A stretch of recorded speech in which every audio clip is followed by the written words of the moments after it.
my name's Kathy Halber. I'm a volunteer with ADRC in Rusk County. Welcome to this month's Beneficial Bites.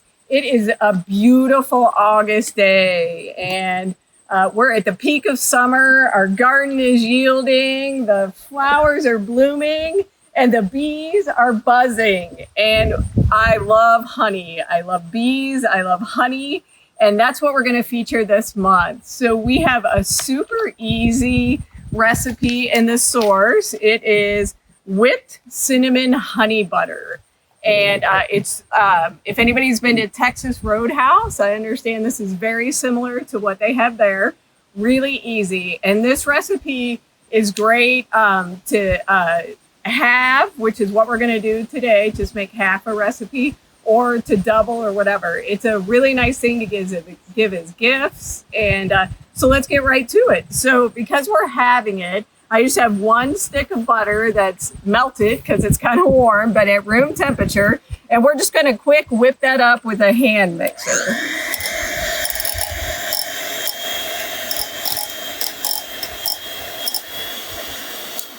Super easy to whip that up.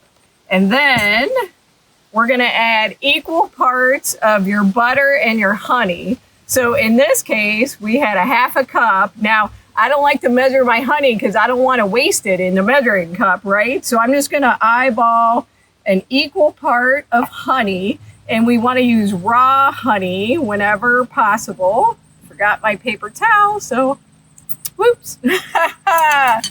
And then we got a quarter cup of powdered sugar. And woo! So one of the benefits of honey is really good if you have a sore throat. You can feel that on your throat as it goes down. It's great for a cough. It's been a natural remedy for years. Good for upset tummy and really good for allergy relief. So then we're going to take 3/4 of a teaspoon, because again, I'm using half the recipe, of cinnamon.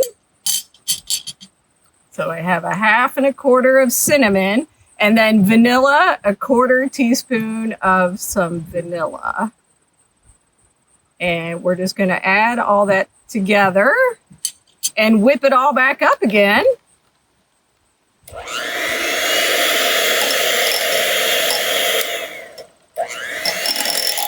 sure you get it all off the sides.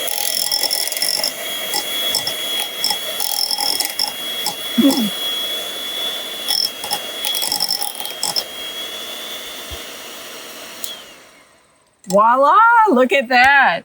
So it's, again, like I said, a great gift, good to put on toast, biscuits. Next month, we're going to feature sourdough biscuits, so you can pair the two together. Easy peasy recipe. And what we're going to do now is go over and meet Derek and actually see the bees and see how the honey comes out of the hive. So I hope you make the recipe. And also, if you're interested in infusing honey or more honey recipes, this is a great resource. I highly recommend this book right here.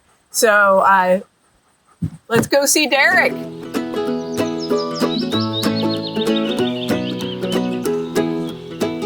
All right, so we're here with my friend Derek, who has bees, and he's going to tell us about bees. So for starters, explain to me, so that is each one of these, even though it's 2 boxes, that's one hive, right? Explain how the hive works. That's correct. So this is one hive, and in the bottom is generally the brood box, where there's a queen in there, and she's laying a bunch of eggs, and they develop into bees, and she has a whole workforce of nurse bees and helpers that take care of her and take care of the young brood. And eventually they emerge out of their cells and they become foragers later on, where they go out and they'll actually collect pollen and nectar.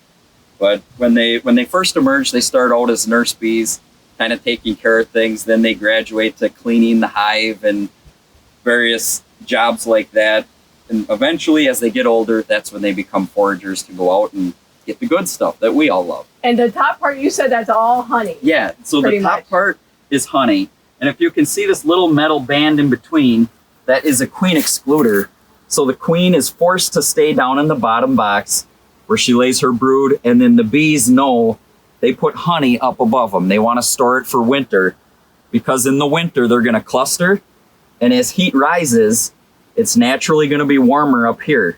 So they will cluster, and throughout the winter, they'll move higher and higher into the hive, and hopefully they still have honey when the end of winter comes. But before winter, we will remove this honey or this queen excluder so that she can move up with the rest of the hive. And you said each hive has how many thousand bees in it? Yeah, good populated hive will have 40 to 50,000 bees in it.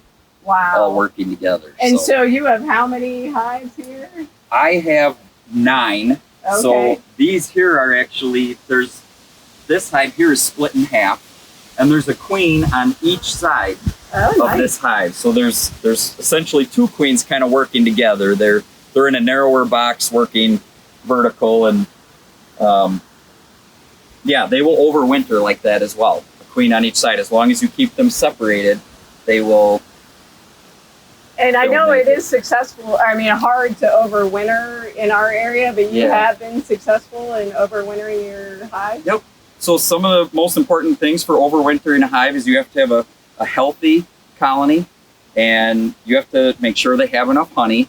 And then they have this this pesky mite called a varroa mite that you have to make sure to treat for those and knock those populations down, because those can transmit viruses within the hive, and it's just kind of like a wood tick with humans, the varroa mite on bees. It latches onto them, it feeds on their blood, so to speak, and it'll then inject viruses into the bees. So as long as you keep the varroa mites in check, you have a healthy colony, and they have enough food, the rest is easy. They'll stay warm enough by clustering, and they can make it through the winter. And the difference between so when in the spring do they start making honey? It depends on when things start blooming, right? Yeah. Yep. And the difference between early season and late season based on what's blooming, right? So we just had the basswood, and you said, the goldenrod's coming now, and you can tell a difference in the honey based on what they've been foraging on. Yeah. Yeah, absolutely. So early in the season, you'll have one of the first things to bloom is the red maple and the tag alder. And bees will go out and get pollen from that, and they'll get nectar as well from the red maple. And then they progress through the year. You'll see the apples, the cherries, the dandelions, and all the berries start blooming, and that's your spring wildflower honey. It's lighter. It's generally a little more mild type flavor. And then as you go through the year, the clover, the white clover, and basswood will kick in about around the 4th of July for the first couple of weeks of July. And after that, kind of later in the season, you'll get goldenrod and aster. And that's kind of a darker type honey, a little more stronger flavor with it. And people tend to like the spring wildflower honey that's a little lighter and a little milder in flavor. But that's part of why honey is so good for us and our allergies, right? Because it's a little bit of all those different kind of nectars, right? Yeah. And so the more local honey, right, the more local source of your honey, the better, because that's what you're... Yeah, absolutely. If you have a problem with allergies, the more local you can get your honey, the better, because those bees are foraging on plants in and around where you live, and there's going to be tiny bits of pollen in that honey. And as you eat the honey, your body will be exposed to it and build up your immunity to those pollens. So honey's very good for you. Yeah. It is. That's awesome. So you're going to show us now then how it goes from here into the bottle, right? Yes, exactly. So this is what we call a honey super. This is what the beekeeper takes. It's not as deep of a box, and we'll put these on during heavy nectar flows. The bees will fill them up, and we have some of those already taken off the hive, and we'll show you how it goes from this box that's on the hive into the bottle. Awesome. Let's go. All right. Thanks, Derek. Yep.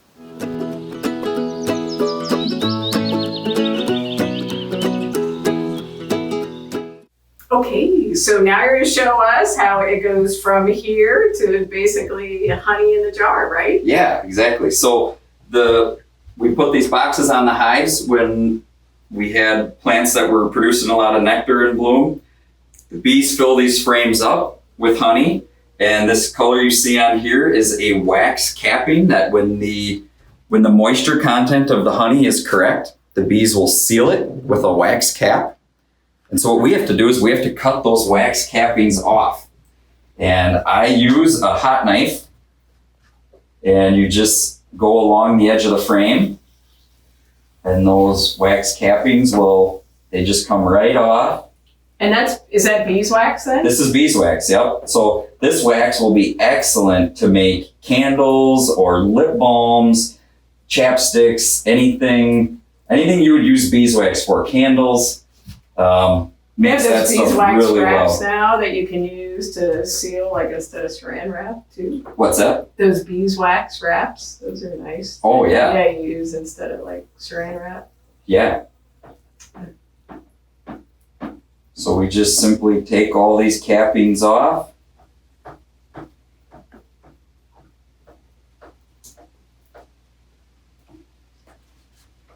And if there's a few that the knife won't get, I take this handy dandy little capping scratcher. I just pull them out. And it doesn't harm the comb at all. The little bit of damage that happens when doing this, the bees will easily fix that next year when they fill these back up. Okay, so we've got the wax cappings off. Now we take this frame without trying to get everything sticky and we transfer it into an extractor. And so we've got frames loaded in here. We'll give this a close. Switch my cord. All right. And so it rocks a little bit, so I kind of have to hold it, but so these frames have to spin.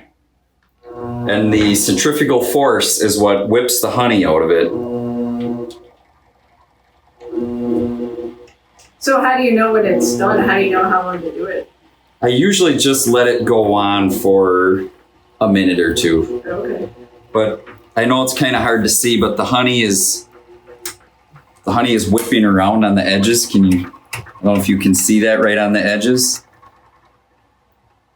So the honey will whip around the edge of the drum here, and then it flows down to the bottom, and that's a safety feature. As soon as these caps open, it shuts off.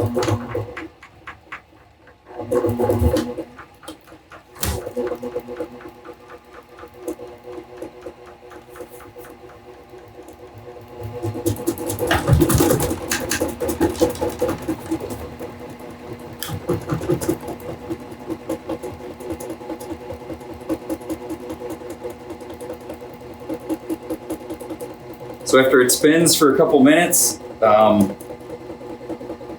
it should be enough accumulated at the bottom that when we open that honey gate, we should have some honey that will flow out.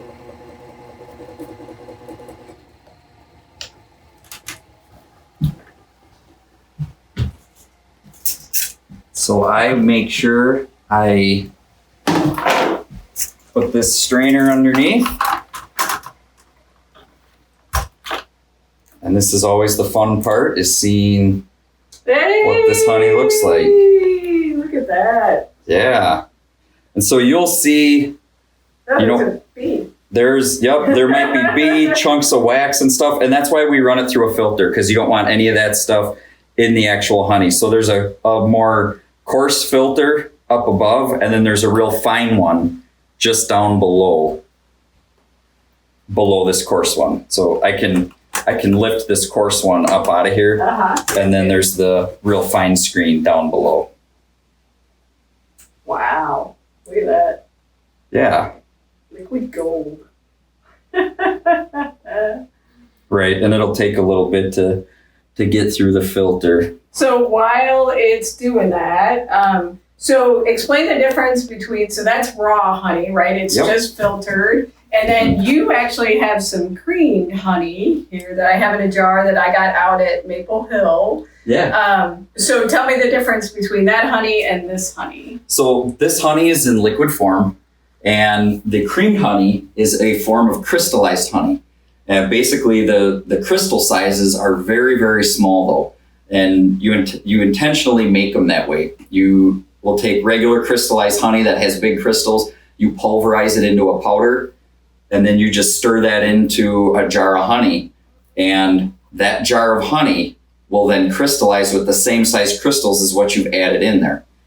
Another way you can make it is if you already have some creamed honey, you can just take a spoonful of that as a seed like starter and stir it into liquid honey, put it in the fridge for 2 weeks, and you'll have creamed honey. Oh, nice. Yeah. And my raw honey like that, when it overwinters, a lot of times when it gets cold or whatever in the jar, then it will crystallize. And when I want it liquid again, I just put it in a bath of warm water, right? Yeah. And it'll get to be Exactly. Yep. Our videographer to test here.